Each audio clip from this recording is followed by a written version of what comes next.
Double trouble.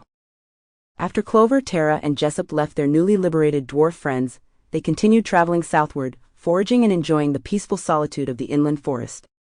But the further they traveled, the fewer settlements they came upon, until they emerged at the base of a large waterfall with some scattered thatch roof huts and strange-looking people kneeling by the bank of a river.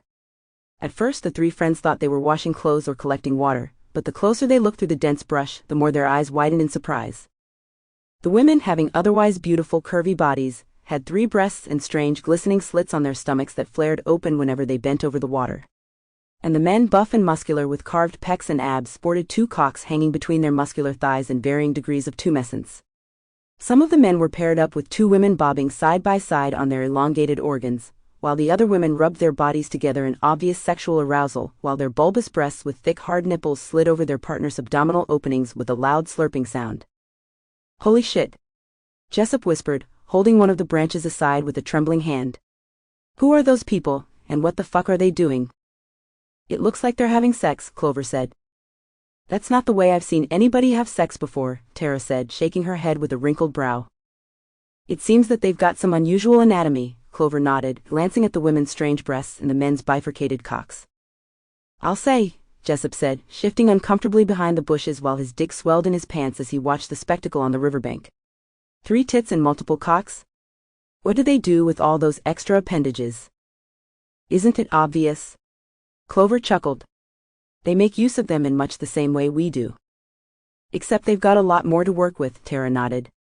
"If I had 2 dicks and 3 pussies, I'd be using them as often as I could too." "Look," Jessup said, pointing to a lone figure further down the riverbank, who was humping the opening in her stomach with her curved dick while her 3 tits bounced on her chest. "There's one with both male and female body parts. Where did these people come from?" "I don't know," Clover said, glancing around the settlement, noticing some farm animals penned behind rough-hewn fences and lush gardens filled with leafy vegetables. "But they seem to be fairly self-sufficient." "In more ways than one," Tara said, watching the hermaphrodite grunting in pleasure while she played with her nipples and her long appendage pumped in and out of her stomach. "Maybe we should introduce ourselves," Jessup said, reaching into his pants to straighten out his hardening tool. "I'd hate to interrupt their obvious pleasure," Clover said. "Although it looks like you're more than willing to barge in on the festivities." "I think another dick is the last thing they need right now," Tara chuckled. Suddenly the 3 friends heard some rustling in the bushes behind them, and they turned around to see a group of naked men lined up pointing spears toward them.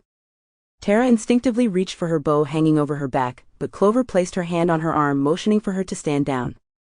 "Let's not stir things up any more than we need to," she said, raising her hands over her head to show the trio meant no harm to the strange band of natives. Sample complete. Ready to continue?